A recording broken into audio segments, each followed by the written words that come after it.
Just as a disclaimer, we want you to know that some of the movies that we will be reviewing were shot in a different time and era where people of race and sex were not treated equally. We understand this and hope you do too. The movies or anything that happened on the sets are not the views of this podcast or what this show is intended to be all about. Exactly. And we want to give due diligence in presenting the movie and not the views of the cast or directors or anyone involved. But we also feel it's necessary to let the audience know some of the background information to get a feel for what was happening at the time of shooting the film. Again, we hope you understand that we do not agree with everything that went on, and we just want to give out the information. And with that being said, hope you enjoy the show.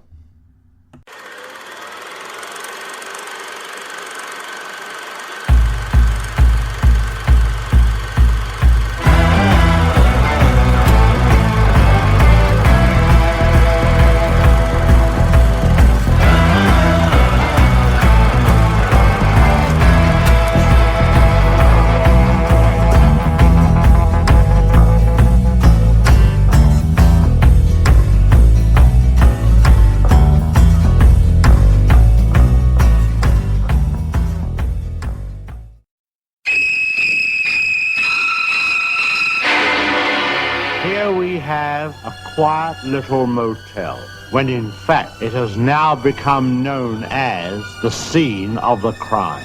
You have a vacancy? Oh, we have 12 vacancies. You know, this is the first place that looks like it's hiding from the world. I think that we're all in our private traps, clamped in them.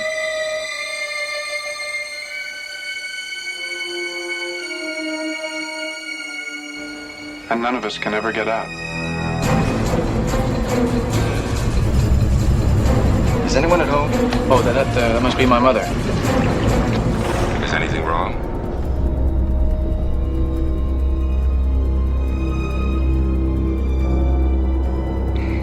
Am I acting as if there's something wrong? She's not missing so much as she's run away. Put me down. Mother! Oh, God! Mother! What are you running away from? She looked like a wrong one to you? It's not as if she were a maniac.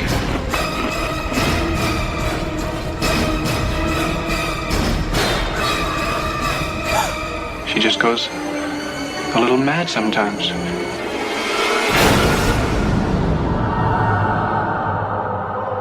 Why, she wouldn't even harm a fly.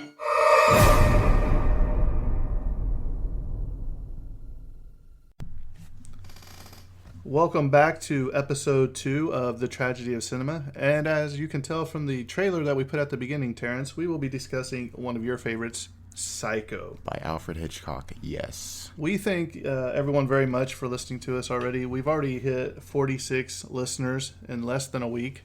Also, we already have 3 international listeners, 2 from Australia and 1 from Canada. And that's pretty great for a couple of nobodies. We are nobodies.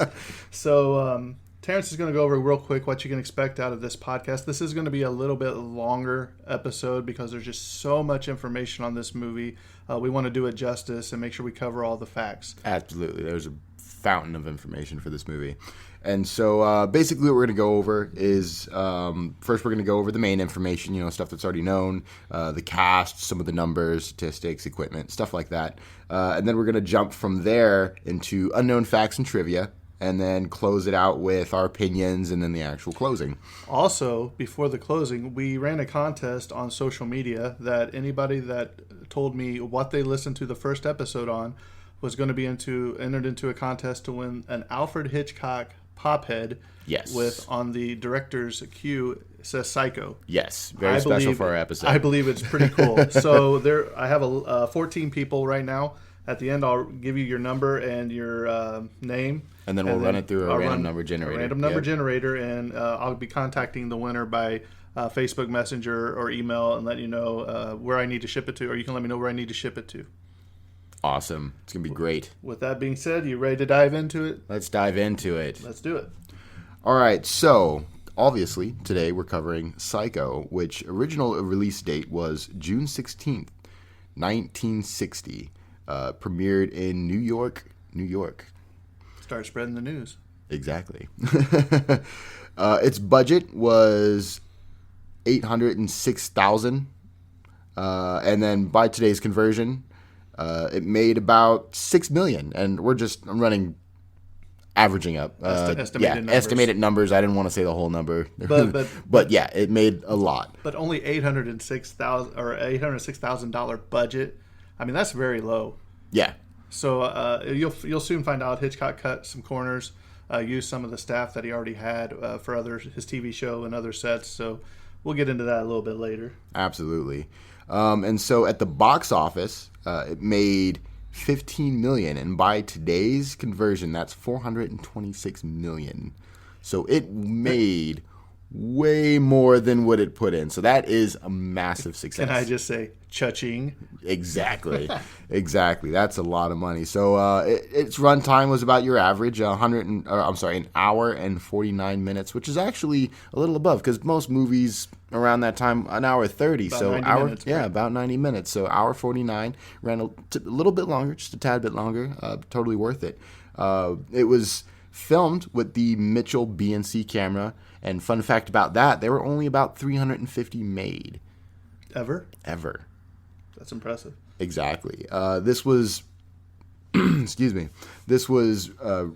recorded on 35 millimeter film, which was at some point the average, what they would use. And that actually wouldn't stop being used until early 2000s. So not that long ago, it seems, that they stopped using 35 millimeter, and you'll still see it every now and then. And it's more of a niche artistic choice that they use 35 millimeter. But nowadays, a lot of movies use DCP, which is digital cinema, packaging, Yeah. digital cinema packaging. Basically, they look like big hard drives, and that's where movies are filmed nowadays. From that point, they decided to shoot it in black and white at the time. Artistic choice that we'll go over later and why. And then, so now we're just going to go over the synopsis and. Well, do you know how many film reels it took to film Psycho? That's right. It did. It was 12 reels, or 2,971.1 meters. That's a lot of film. That's a lot of film. So we're just going to jump right into the synopsis here. Marion Crane steals 40... Crane, sorry. So I sometimes get ahead of myself when I read. Marion Crane steals $40,000 from her employer's client who was buying a house and goes on the run. Soon, paranoia sets in as she's driving and decides to check into the Bates Motel, a motel that is ran by Norman Bates and his demanding mother. And it is just the beginning of the movie. This opening scene, the first 20 minutes of the movie, it really sets the tone for the rest of the movie. It's such a good start to a good movie. So the cast of this movie had some pretty famous actors in it, actresses.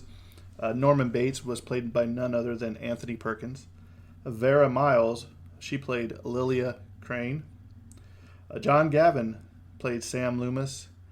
Janet Lee, and yes, her name is pronounced Lee, not Lay or Leia. She played Marion Crane. And you know who played Mrs. Bates?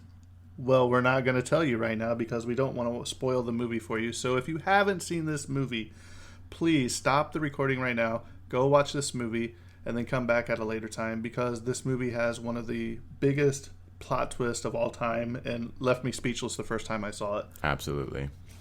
With that being said, we're getting ready to get into my favorite section, the unknown facts or trivia that Terrence may or may not know, and do his color commentary here for us. So here we go. Facts.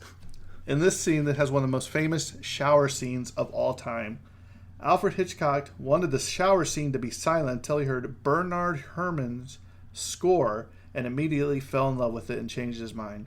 He liked the score so much that he doubled the composer's salary to $34,501. The entire score for this movie is played entirely on stringed instruments. His music is ranked number 4 on AFI's 100 Years of Film Score. That is really up there. But especially just all on strings, because today you have drums, you have all different types of... They even have special instruments. I'd have to look up what it's called, but there's a special instrument that they use for horror films. It looks like a bowl of some sort. It has like strings on it or whatever, and then you just, as you ring some kind of thing around it, it makes that really scratchy sound that you'll hear in like horror movies. Yeah, exactly. It's really interesting. This film, Hitchcock was so intense on making this film that the cast and crew had to raise their right hand and swear that they would not leak any of the story to anyone, the press, people, family. Hitchcock even withheld the ending of the script from them until it was time to shoot. How do you sign on for a movie? Oh, sure, I'll do this movie, but you don't have the ending. Yeah, that's crazy. I was like, that's pretty intense because you really kept this movie under lock. So a lot of these people didn't know if they were going to die, if they were going to live. They just thought it was a good movie from what Hitchcock gave them to read. Here's another thing.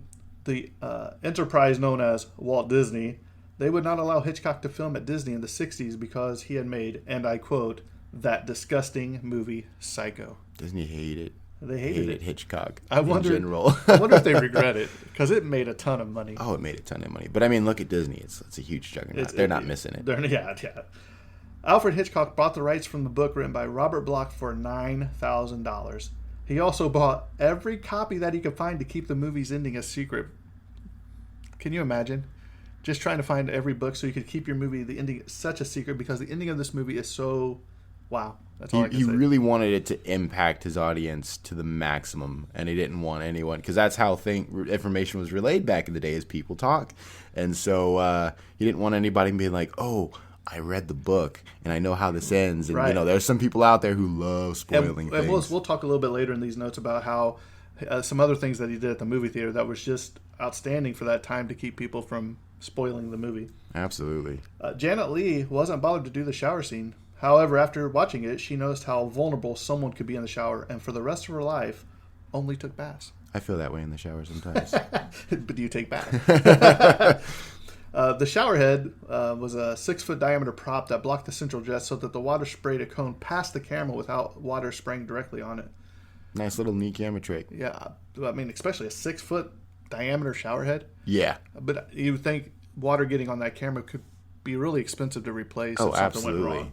And there was only a handful of them, so it would be extremely hard to replace. And this is one of my personal favorite facts. Psycho was the first American film to show a toilet flushing on screen. Yeah, that's a. And we'll find out why it was kept in there in the movie, because it plays a vital role in the movie later on.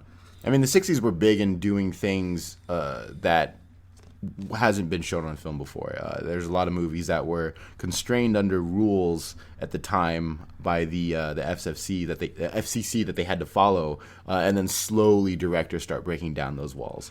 All right, Terrence, I'm going to ask you a question. Do you know what the first television show to show a man and woman sleeping in the same bed was? I do not. Take a wild guess. Give me a time frame, at least. 50s, 60s, 70s. 50s, 60s? Let's go with... I believe, if I'm not mistaken, it was the Flintstones. Was it the Flintstones? The Flintstones cartoon. The Flintstones. I love the Flintstones. At the beginning of the movie, Marion Crane has a white bra on at the opening scene. Later, after she steals the $40,000, she is shown wearing a black bra. Also in the beginning, she is shown carrying a white purse. After she steals the money, she now totes around a black purse. This was done on purpose to show that she had done something wrong. I love those little changes in movies that show sort of someone either changing, or they'll either do it with clothing, with lighting. It's really cool how you can get away with that. Just little sort of messages portraying your message. And honestly, I didn't really even pick up on that till I read up about it. Yeah, that's definitely one change. that can pass you by. Now that you see it, it makes sense. Yep. The original Bates house that stood behind the motel still resides on Universal's lot. The motel has been replicated, and you can visit it on a stop from Universal Studios tram tour. The original Bates motel was relocated there. I've actually been there. That's what I was going to say. You want to talk about that for a second? How was it? Yeah. Okay. So I went to Universal Studios back in, I want to say 2000. And this is the one in California, not the one in Florida. Yeah, this is the one in California. So it was about 2012. I went over to Universal Studios with my wife and my mom.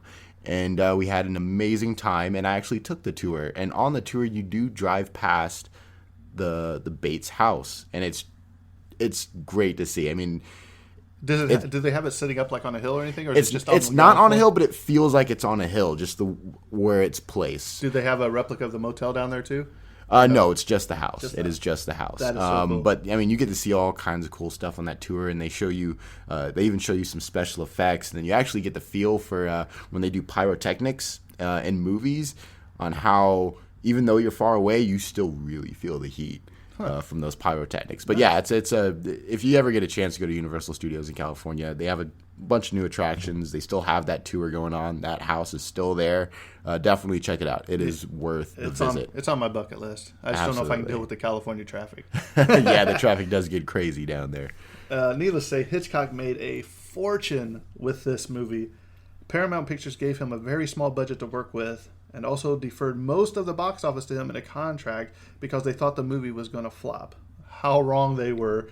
He gave up his $250,000 salary for 60% of the movie's gross. Paramount was quickly to agree to this contract. Hitchcock went on to make $15 million.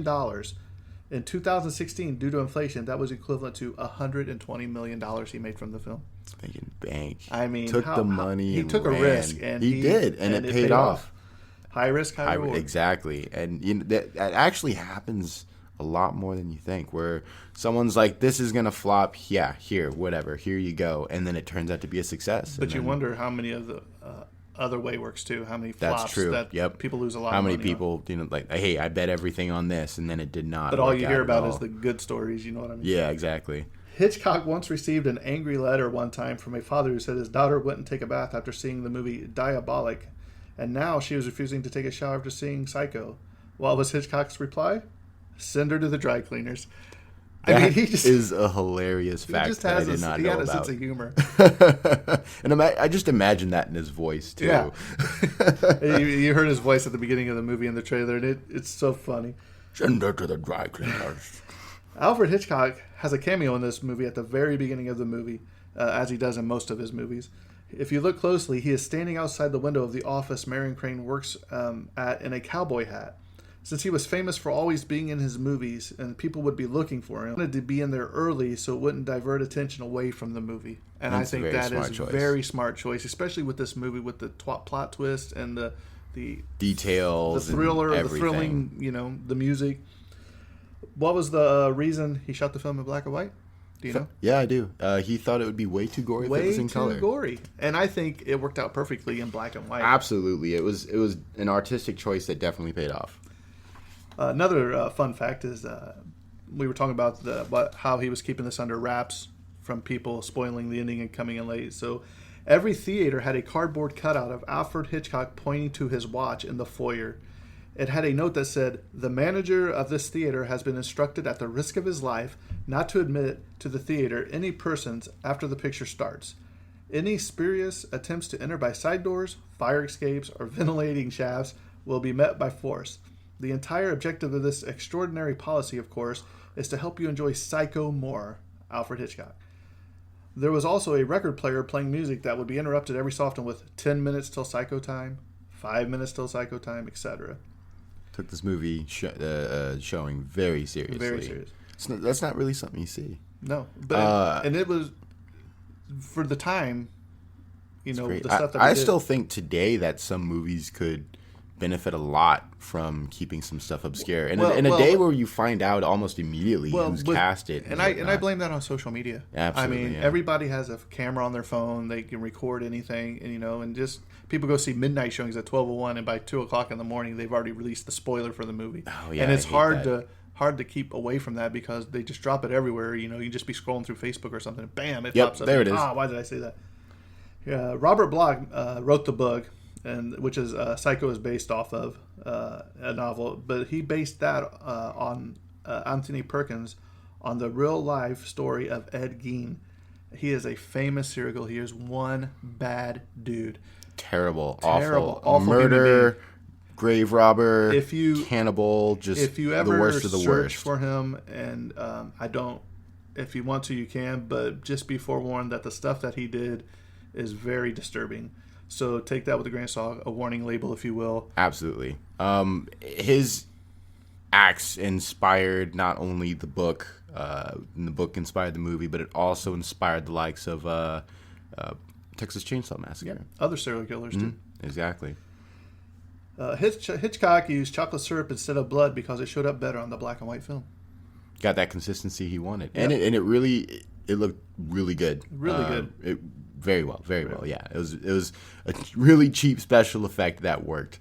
Here's something else. Speaking of film, Hitchcock also used a 50 millimeter lens on his 35 millimeter camera when Norman is spying on Marion in the hotel. That's Just awesome. to get that effect. Yeah, just to get the effect to it's switch the the closest lens. thing that you could get to your actual eyesight. Oh, okay. I thought that was pretty well done. We played a trailer for this film at the beginning of the podcast. The official trailer ran for over 6 minutes and 30 seconds long, which is unheard of today. I wasn't going to put the 6-minute trailer at the beginning of You this. do get some long trailers with some of the bigger movies. Like Star Wars had like a 6-minute trailer. I stay away from them, to be honest. I like to keep the mystery. I'll watch the teaser trailer. So like, oh, here's a trailer that's like 2 minutes. Right. That gets me amped up for the movie. And then after that, I stay away from Well, trailers. but doing 6 minutes, you're almost... That's a lot of the movie. You know Exactly. what I mean? Especially when, trailers like to put like the punchlines of jokes. I'm like, you'll laugh at the trailer, and then when you see it in the movie, you're like, it was funny, but now I'm just kind of laughing in my head. And you always hear those people that say, oh, all the funniest parts were in the trailer. Sometimes that's true. Sometimes it's true. The main actors were allowed to improvise on some of the roles. For instance, Anthony Perkins eating his candy corn was all improvised. I like how he let them be themselves, bring Right. a little bit to the movie. A Boy's Best Friend is His Mother was voted number 56 quote of a movie of the top 100 from AFI. Marion Crane's clothes were bought at regular stores and not made.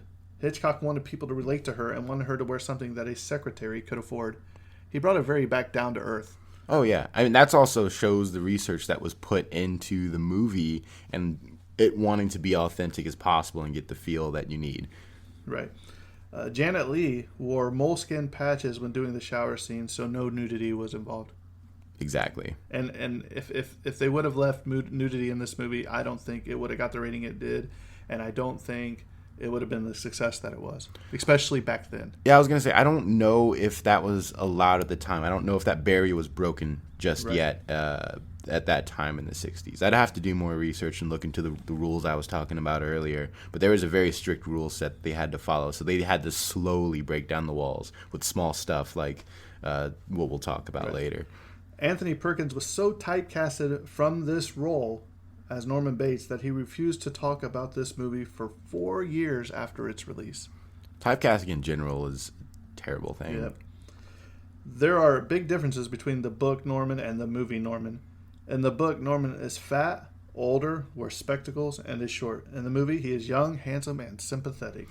What's very interesting about this is Hitchcock and Joseph Stefano, the man who wrote it, the movie, they sat down and they talked about it, and then they agreed that they wanted to make the character more relatable and empathetic as you first watch the movie to make him, younger and more attractive. And you know what? You do feel sorry for Norman at the beginning of the movie. And yeah, exactly. But by the end of the movie, you know totally why. different story. This was the last film for Hitchcock for Paramount Pictures. He had moved his offices over to Universal Pictures, and the movie was shot on the backlot there, although Paramount Pictures logo is still on the movie. That's got to be some complicating, in-house politics while doing that. Yeah, I mean... I'm filming this movie for you guys, but I'm moving over there. And we're going to shoot it all on this backlot here, even though Yeah. your name's going to be on it. Yeah. The book's Marion Crane's actual name is Mary. They changed the name in the film because they found a couple of people named Mary Crane living in Phoenix, Arizona, where this movie is taking place. So they didn't want everybody to bombard the Mary Cranes of the Phoenix, Arizona, what I'm saying? Probably for the best. Yeah. In a foreshadowing of Hitchcock's next movie, The Birds, which is another fantastic Hitchcock movie, by the way, there are several references to them in this movie. Marion Crane, Norman's stuffing of birds, and even Norman telling Marion that she eats like a bird. So many references. So many. So, it's like- stuff you don't pick up on when you watch it, but then you Exactly. go back and... And what's really interesting is about this fact is, as he's directing this movie, he already has in mind what he wants to do next. Right. That's fascinating. I mean, they have said, people who've talked to Hitchcock have said talking to this man about film is like opening an encyclopedia. The man was just a wealth of knowledge, and he knew he was a genius when it came to film. Yep, I have to agree by seeing some of the movies. I mean, he has some of the most famous movies in history. Absolutely. This was actually Sir Alfred Hitchcock's first horror movie, and I think he knocked it out of the park. And he definitely set the tone for future horror movies. Oh, definitely. And you'll find out here in a little bit one famous horror film that was so... What's the word I'm looking for? Inspired by very much Psycho. inspired. And you'll see the connection. There's special connections to that movie. We'll get to it in a minute. Joseph Stefano was adamant about having the toilet scene on screen to display realism and even see it flush. Hitchcock didn't mind, he said, but he had to write it into the movie to make it work. So when Marion rips up the paper and flushes it down the toilet, it was such an integral part of the movie that it had to stay in. And this is, going back to what I was talking about earlier, this is part of just the little thing that starts breaking down those barriers that keeps movies from going fully exploring artistic, different avenues of artistic filming. And so something just as small as ripping up a piece of paper, throwing it in the toilet, and flushing it, that's never been done, and now it's done. Right. And that wall is now broken down. To be the first at doing something else. Exactly. This was the highest grossing movie of Alfred Hitchcock's career. It made a lot of money. I mean, when we went over that earlier, the numbers are astounding. Here's something you may not know. The Bates House was based on the painting House by the Railroad that was painted in 1925 by Edward Hopper. I'm going to have to look at that painting because I did not know that. Awesome.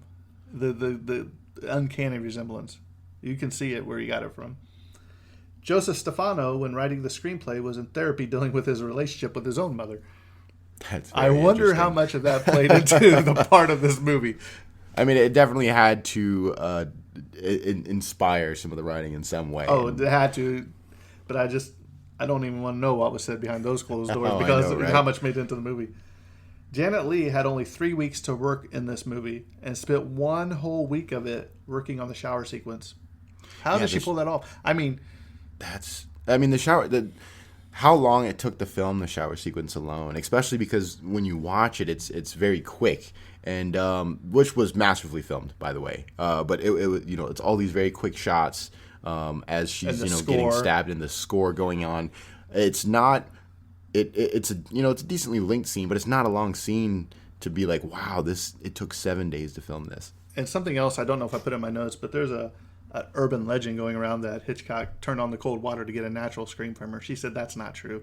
She said, they were very nice to her. They kept the water warm for her and everything. So that cut that myth right there in half. I mean, that's good to get it out there because there are so many people, including myself, that heard that myth. And I'm like, wow, that's terrible. Right. But no, it's good to know that that's a myth and that they were making sure that they took care of their actors and actresses. Right. In the book Alfred Hitchcock and the Making of Psycho, author Stephen Ribello claims Hitchcock was displeased with the performance of Sam Lewis, who was played by John Gavin, and called him the Stiff. I was like, because he was not his first choice to play that part.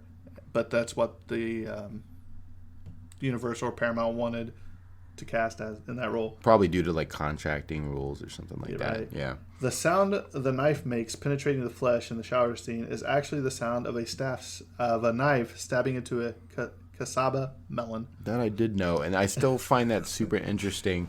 On the links that in both movies and video games to get certain sound effects. The things they do. So creative in the things that they do to get a lot of it's just common stuff you find around your house. Exactly.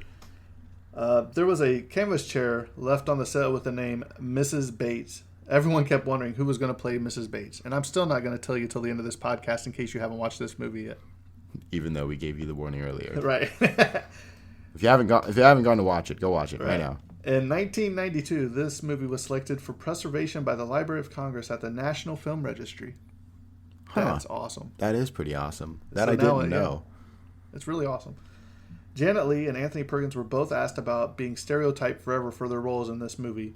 They have both said in interviews that they would rather be remembered forever in this classic movie than to not be remembered at all. And that's a good point.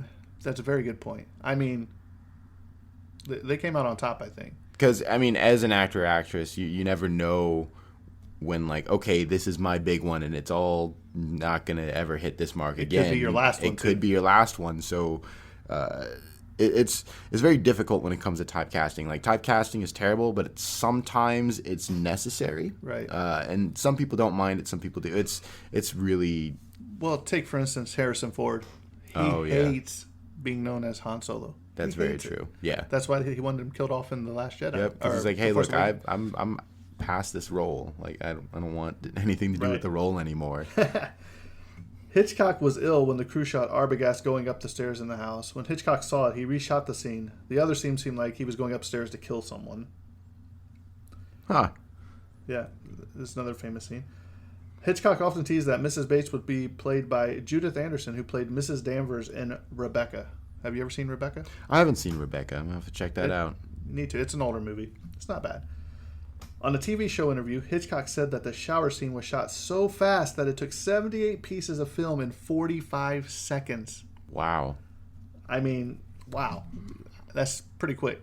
Editing room must have had a ball with that one. Yeah, I can't imagine it. And especially because, I mean, for those who don't know how old editing rooms used to be, is you would take the film itself and you'd have to cut it and then physically glue it together in order to edit all the scenes together. So a lot was going on. Side note, you ever wonder what happens to all the editing pieces that didn't make it? Do they burn it? Do they store it somewhere? I'll have to look. Do you know? I don't know. I'll have to look into that. I would be interested. I mean, if you could uncover a vault of all these older movies with these stills, how much do you think they would go for today? I mean, it's unreal. Right? It'd be awesome to have some. Let's see here. The trailer for this film was shot after the movie. Janet Leigh was no longer available, so Vera Miles stepped in for the shower scenes in the trailer, which is amazing because today they just take parts of the movie and put it into the trailer. Back then, they shot their trailer after the movie and had to redo the whole thing. Wow. Think it took another 7 days? I hope not. The film has been rated several different times throughout the years, from PG to PG-13 to 15, and finally to R. Where it currently stands. It currently stands, right. The car dealership was actually Harry Mayer's used car lot near Universal Studios. Is that still there? I don't know, actually.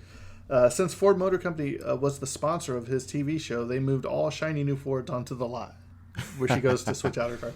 I mean, that's good, like, marketing there. I mean, talk about marketing even back then. I mean, right? Hitchcock, free plug. Yeah, I mean, he's like, hey, yeah, well, since you treat me good on my TV show, guess what? I'm going to put you in this movie. Hitchcock was originally disappointed with this movie. He almost scrapped and edited it down to one of his television shows. Ooh. That was until he watched the movie with the music and realized, oh, this is going to work. Because he loved that the music so really does make or break. There's so many things that can make or break a movie. It's astounding. Because, like, you can film the movie, your actors could be on point, everything could be on point, but now at that point, the editing is a huge part of the process. So if you don't have a good editor, that could break your movie. If you don't have a good sound score, that could break your movie. So it's just you have to have all those elements together, and it's a good thing that he waited on that decision until he listened to it with the score. Because I mean, it would have been a tragedy of cinema if this would have been downgraded to a TV show. It was Hitchcock's last theatrical movie in black and white. Psycho was filmed from November 30th, 1959 to February 1st, 1960. You know what? It also seems like back then that movies were shot at a quicker pace than they are today. It does. Because, I mean, that was only 4 months, 3 months. And today it takes anywhere from 8 to 11 months. You know what I mean? All these people have quite some time. Now, there's something that I found when I was watching the movie. Vera Miles wears a wig for this movie. She had shaved her head for her role in 5 Branded Women. If you look closely, which I did, you can see where the makeup stops on the top of her forehead due to the hairline. Where the wig and the hairline is. You can see it's like a little white mark. Yeah, I mean, now did you see that just randomly, or well, before I dove in, I rewatched the movie. Yeah, and I was like, well, I heard that one of them. I didn't know if it was her or Janet. And then I was like, it's got to be her. That's one of those small things. This isn't in my notes, but I was watching the movie, and when she steals the money and she goes back to her apartment or whatever, I was looking in the background at different pictures and stuff, and it looks like she's in her bathroom in the shower. It looks like there's like a trunk or a suitcase or something in the tub. I need to go back and double check that, but I have not seen anybody say anything about that because I thought, oh, this might be her closet. Well, no, she goes get stuff out of the closet. So I need to go back and double check on that. But Yeah, and then we'll report findings in like a bonus episode. Yeah, bonus episode where we just go over stuff that we missed. Right, which we are be having a Wizard of Oz one here pretty soon because I found so much more for it that I want to put in there. The amount Anthony Perkins was paid for his role in Psycho, $40,000. What's great about this is it's the exact amount of money that Marion Crane stole at the beginning of the movie. Which was going to be used to buy a house. It was a house. It was a wedding present for this owner's daughter. She was buying her house, $40,000 cash. The psychiatrist's explanation at the end of the movie has said to be one of the worst scenes in the movie. Hitchcock even hated it because he felt like it took away from the big reveal in the movie. But ultimately, it was left in there to help people understand the ending of the film and because the studios wanted to lighten the mood after the events of the movie. Yeah, that does seem like a studio plug. Right. Yeah. I mean, they could have took the whole psychiatrist out of it and just, when they go into the room at the end where he's in there, then I think it would have just been just as equivalently as impactful. Absolutely. But I mean, for some people that didn't know what was going on, I think it's good that they left it in there too. So I can see it both ways.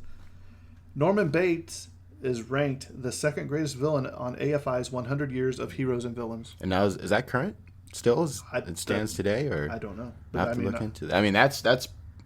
I mean, he's still got to be up there. Oh yeah. It was also ranked. The movie was ranked number 1 on AFI 100 Years of Thrills film series. So it got a number 1 ranking there. Nice. While I'm here, I don't know if we covered it, but the awards that this won. That's right. So you want to go ahead and plug that in? Yeah. So there was didn't win, more nominees than anything. So this didn't win anything as far as Academy Awards goes. And I'll just go over the big ones. And so they got 2 big nominations, and that was Best Supporting Actress, Janet Leigh, and was beaten by.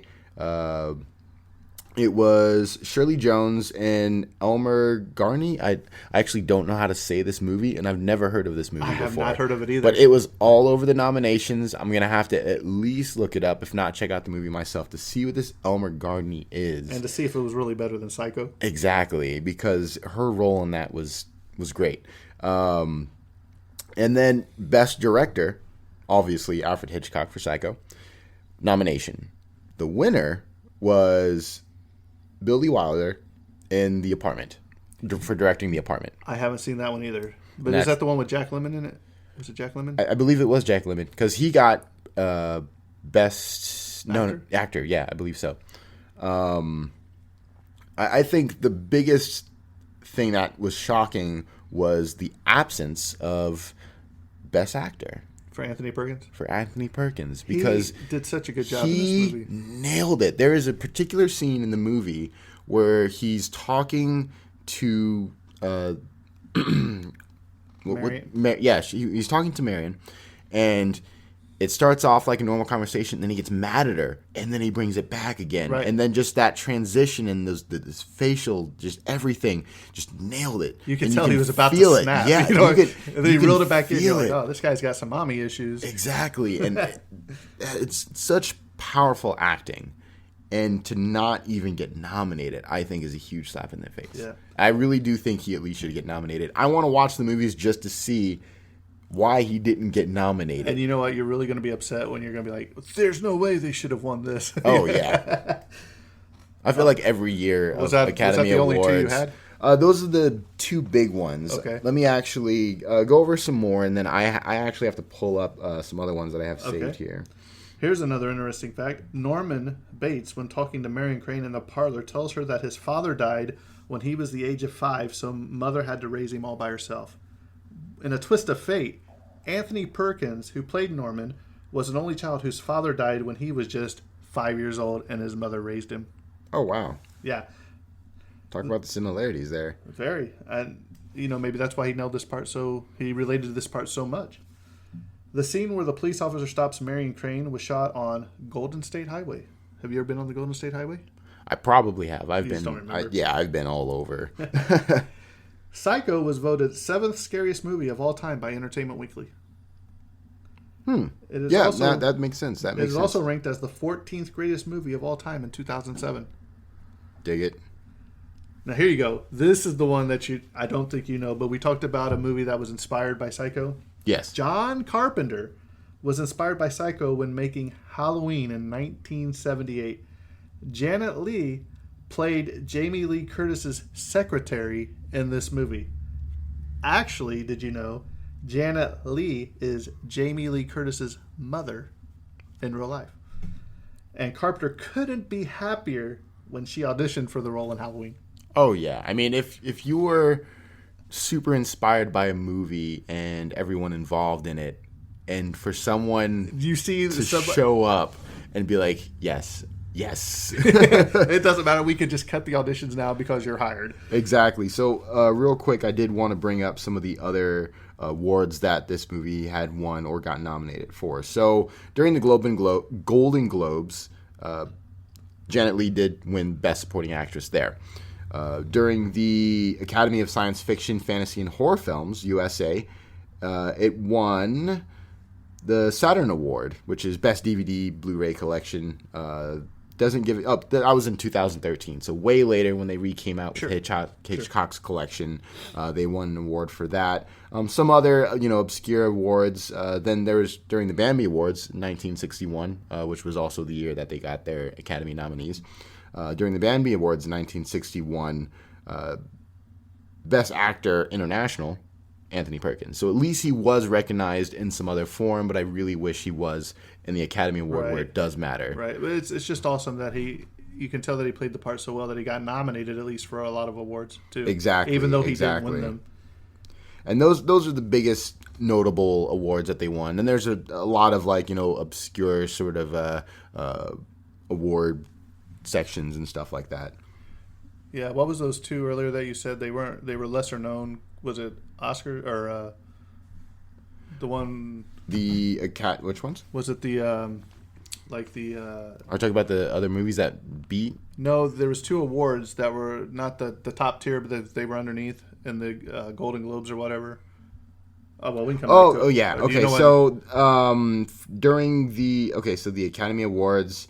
They got a nomination for Best Cinematography in black and white category. They also got a nomination for Best Art Direction / Set Decoration for black and white movie. And you know what's really interesting about this is with that only $806,000 to do this movie, so they got nominated for Academy Awards and stuff with a lower budget than other movies. Was that all? That was everything, and that just shows how much care was put into creating the scene and the set but also everything. he was doing Alfred Hitchcock Presents on the TV show, so I'm sure he reused some of his set from the TV show to the movie. All right, back to it. 3 actresses all recorded Mrs. Bates' dialogue. They were mixed together till they found the perfect fit. First build Anthony Perkins doesn't even make an appearance till 27 minutes into the film. What's even worse than that? Second build, Vera Miles, waits even longer. She finally makes an appearance at the 57-minute mark. So your top 2 build actor and actress, they don't even make it for the first half hour of the movie. And that's a very interesting way to go about things. Because a lot of people thought Janet Leigh was going to be a main character in this movie because she was on the poster. Exactly. What I mean? And I think that's part of the reason why Hitchcock wanted to keep it hush-hush. You know what I mean? The movie takes place in December 1959. You can see Christmas decorations during the film. The 1957 Ford sedan that Marion Crane drove is the exact same car that the Cleaver family drove in Leave It to Beaver in 1957. Gotta love recycling. Have you ever seen Leave It to Beaver? Oh, yeah. Okay, I was going to say. Psycho was the 5th and final time that Alfred Hitchcock was nominated for an Oscar for Best Director, although he never won one. Man, that's a shame. That's a big shame. The shower scene was shot from December 17th through December 23rd. It has 77 different camera angles and includes 50 cuts. That's intense filming. I mean, just to nail it, it took a whole week to do that. But I mean, that just shows that he knew exactly what he wanted when it came to a vision. To have 77 different angles and to pull that all together and know exactly what you want it to look like, and for that to come together in the end like it did, Well, you got to remember also that Janet Leigh only had 3 weeks to shoot this film. So that Exactly. means all of her other work in this movie was done in 2 weeks. Yep. Wow. There's a scene where there's a record showing on Norman Bates' record player is Eroica, which is a Ludwig von Beethoven's Third Symphony. Classic. Yeah. So if you haven't heard it, pull it up, check it out. Ted Knight, Ted Baxter, from Mary Tyler Moore, also known for his role as the uptight judge in Caddyshack movie, makes an appearance in this movie. He is one of the guards opening the door at the end of the movie to bring Norman a blanket. And there's actually another cameo in this movie, and that is... You're going to go ahead and go ahead. Yeah, were we going to say that one later? No, I was going to save it till the end, but you can go ahead and do it. Oh, okay. Alfred Hitchcock's daughter, Patricia Hitchcock, made a appearance in the film also as the secretary at the receptionist. The receptionist. That's right. At the beginning of the movie. The beginning of the movie, where Marion Crane works at Lowry Real Estate. and that's a cool little insert there. Right. Everyone in this movie is seen in a mirror except Norman Bates. Reflections are often used to imply schizophrenia. So usually, Once again, it's those little details. subtle things that are great. right. The first scene shot was Marion being awakened by the police officer as she was taking a nap on the side of the road. There has been a false story saying that George Reeves of Superman fame was hired to play Detective Milton Arbogast and filmed a few scenes with the rest of the cast just a week before his death. This is not true and completely false. George Reeves died on June 16, 1960, 2 months before Hitchcock even decided to make this movie. That's crazy. It's funny how people just throw names out there and say, "Oh well, I heard, George Reeves was going to be, he already shot some scenes and they had to cancel it because he, died." Exactly. Yeah. And then it just snowballs and it just becomes a myth, urban Next thing you legend know, on its own. everybody starts telling everybody, and then Right. fiction becomes fact, and then back to fiction when we finally debunk it, which Right. we're doing right now. Here's another fact: the map on the wall behind the psychiatrist at the end of the movie is of Shasta County, California. I actually don't know where that is. Really? No. And you're from California? I stick to Ventura, LA County. Oh, okay. The scene where Lila Crane is standing outside the hardware store shows rakes on display that look like hands are reaching out to grab her. I thought that was pretty well done. That is very well done. This is Janet Leigh's only Oscar-nominated performance, as we mentioned already. Now, I don't know what other movies she's showed up in.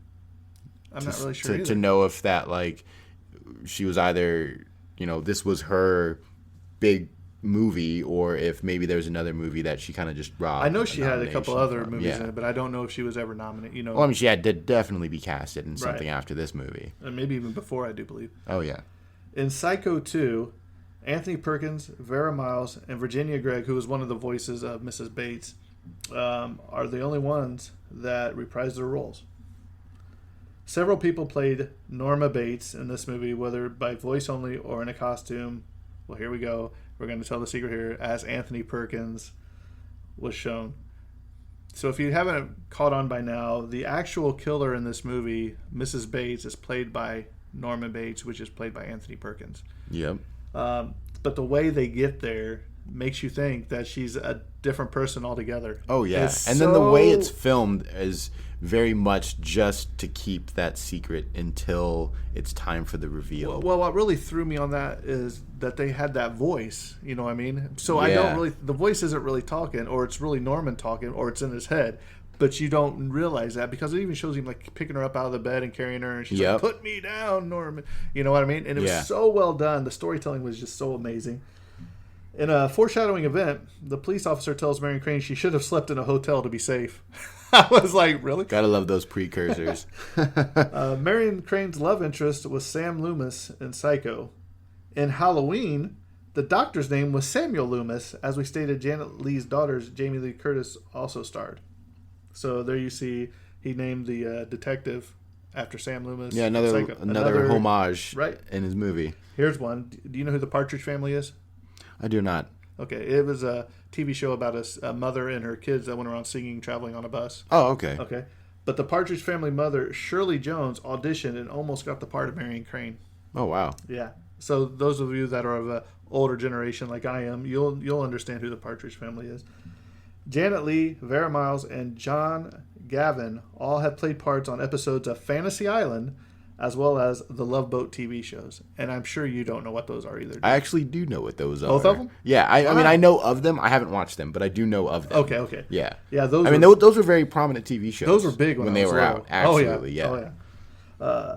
Hitchcock wanted to test out the corpse of Mrs. Bates, so he hid it in Janet Leigh's dressing room and waited to see how loud she screamed when she discovered it. He was a prankster. I Oh, like yeah. it. So I guess it was pretty good. I mean, that's the best way to test out if something looks real or not. Can you imagine how mad was she? Not only had she been doing the shower scene for 7 days, I hope we waited Right. till the 7th day and then she just broke loose. Some people miss the ending. The last shot of Norman Bates's face has a still frame of a human skull superimposed over it.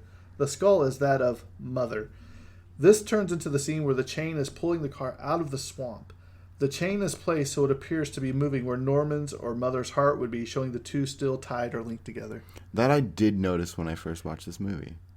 I And mean, that's you can just still in a- see, yeah. even though he has that split personality, you can still see that they're still tied together at the end of the movie. Absolutely, yeah. Contrary to popular belief, Hitchcock did not make the shower go cold, as we had talked earlier, to get a screen for Janet Leigh. This urban legend became to surface on the Universal Studios tour of it. Janet Leigh said that the crew took good care of her and kept the water warm for the whole week. Anthony Perkins was not the only one in costume stabbing Marion Crane in the shower. Hitchcock feared the silhouette of his frame would give him away, so it wasn't Anthony Perkins dressed up. Because if you would have seen that in the movie where she pulled the curtain back and you've seen that, you would have known it was Anthony Perkins. Yeah. So when I So watched once that, again, it's just really making sure that He's throwing you do detours not at you. know. Oh yeah, Exactly. so many red herrings at you just so you can't find out. Exactly. Janet Leigh's body double is obvious when she is pulled from the shower. Her toenails are painted while Janet had clear nails during the showering. That's Scene, hilarious. the Now, starting scene. I did want to jump back to the one where they use a different actor for that scene. Sure. I do think a lot of movies should take note of that, because there are a lot of movies where the killer is unknown, and I'll be watching it and I can immediately tell. I'm like, oh, I mean, you can tell just by the frame of this person that you know who this is. I mean, Right. you can just to go the little bit extra mile to put somebody else in that's, disguised just to throw you off, so you can't tell. So when you finally hit that moment when they're revealed, it has that much more impact. You're like, oh wow, I had no idea. But also the lighting that they used, the shadowing of the lighting, because you didn't get a real good Exactly. clear look, and it just made it so much more intense. Also, when Norman drags the body out of the shower in a curtain, she is wearing panties. I don't know about you, but I don't wear my underwear or panties when I shower, so that must have been a slip up. I wear my panties when I shower. I bet you do. And the one thing that we always like to close the section out is with the wages of the movie, the people that were getting paid. I could only find two. I did a lot of time searching and researching this, but as we stated earlier, Anthony Perkins made $40,000 for this movie, but also Janet Leigh made $25,000 for this movie, and she only worked 3 weeks. I don't know how much the other two made or the other three made in this movie, but I'm hoping they kind of got it closer than The Wizard of Oz. So, Terrence, what do you think of this movie? What's your opinions on this movie? What would you rate it, 1 to 10? So, going back to thinking about the rating scale in general, I'm not a huge fan of the 1 to 10 rating scale, just because there are some movies that are still very watchable that are within like the 4 or 5 range, but some people will be like, they got rated 4 or 5. I'm not going to watch it, right? But it's still very much worth your time. Now, this movie in particular, I could easily give it a 9, right? Probably even a 10, especially looking at all the other movies at that time. I really do love this movie. It really did set the tone for horror movies following. There were so many things it did. It broke down barriers, film-wise. It's a really good movie. I personally would like to, from here on, rate it on sort of absolutely, you have to watch this movie. Watch this movie if this is up your alley, or it's a niche movie. You can pass on it. Right. Kind of that scale. And this one is, if you are a fan of suspense and horror, it's an absolute must see. If you're not a fan of that movie, that type of movie, I would hesitantly approach this movie, because this movie still gives me chills watching it, especially as we were talking about earlier. There's a scene where it shows where the bed on where the corpse of Mother was, and Right. it's sunken in, and it just so good. it just sends like creepy chills How long would she had to have been laying there dead for that to for happen. that to happen? Ah, man, Something else. I'm going to throw this in here. I didn't write it down, but do you know how Mother died? No, I don't. Okay. At least I don't remember. I can't remember if it's from the book. I think it was more from the book than the movie because they didn't really talk about it in the movie. But obviously, she was a widow, and she started dating another guy, and they were going to get married. And they told Norman about it. Well, Norman poisoned them both, killed them both. Oh man, Yeah, that's crazy. it's so much more deeper. You know what I mean? Yeah. Once you read the book and then you see the movie, because the book has all these, like even the $40,000 at the beginning. There's so much more information there. And you'll have to tell me how the book is. I know I'll you're let reading it borrow right now. Yeah. You know, but I'd agree with you. I'd say a 9. I mean, it's very. I mean, this movie, the first time I watched it, scared me. I mean, scared me. Absolutely. But then as I got older and I rewatched it, it's not so much scared me anymore. But I enjoyed the whole storytelling, the lighting, the camera, the acting. It's all Absolutely. just fantastic. So if you haven't seen this movie, I would recommend you see it. Terrence has recommended you see it. You should have but- watched it before this podcast. True, because we always give the name of the next movie we're going to be reviewing. But if we understand, if there's some movie that you just want to pass on, we understand that too. But we're just trying to give you our opinions of the movies. Exactly. That we think you should, if we think you should only watch it once and never watch it again, we'll let you know that too. And that's actually why I would rate it within the 9 range, and maybe even an 8, just because it's never as good as the absolute first time. Because when you watch it the first time, all of it is very shocking, and it just really hits you in a way that it will only hit you that way the first time. Now, the second time, that is when you start looking for those, the symbolism of everything, all the background things, those little tells, and that's always fun, but you're not getting as impacted as you are the very first time you watch it. Right. Excellent movie. I mean, I can't Amazing highly movie. rate. Right. Yeah. All right. Well, we're coming down to the close of this episode, but we did say we would read any emails or any reviews that we got on iTunes. Yep. So I'm going to go ahead and read the ones that we got so far. This one is a 5-star, great movie podcast. This is from Unicorn5419. Very informative and fun podcast reviewing movies. Enjoyed the banter and all the historical data and can't wait for more episodes. Well, we look forward to filming them. The next one is a 5-star, great show. This is by Sam Furdem. Extremely informative. Can't wait for episode 2. Well, here it is. Here's another one. 5-star, fantastic facts, fun. These guys know what they're talking about. Want to know more about a movie or what happens behind the scenes or just some fun facts? Well, here is where you will get that. They do a great job presenting the info. Sound audio is clear. Great job, guys. Those were the iTunes review. Now, we also had one email, which is thetragedyofcinema@gmail.com. If you would like to write us in, we will read it on the air. This was Love Your Podcast of The Wizard of Oz. Just wanted to drop you a line. I really like the first podcast you guys made, and I'm looking forward to the next one. Keep up the good work, and thanks. Michael Goodman. Thank you so much for that. Thank you. So, as I said earlier, we do have the contest going on. I'm going to read these names. Hopefully, I don't slaughter them. So, I'm going to give you your number, and then we're going to do a random number generator. So And then announce the winner. and then I'll get a hold of you. The first one, number 1, is Linda O'Rines. Number 2, Krista Sofka. Number 3, Karen Ashley. Number 4, Jerry Pauley. Number 5, Emily Iaconelli. Number 6, Samuel Farrell. Number 7, Celeste Proctor.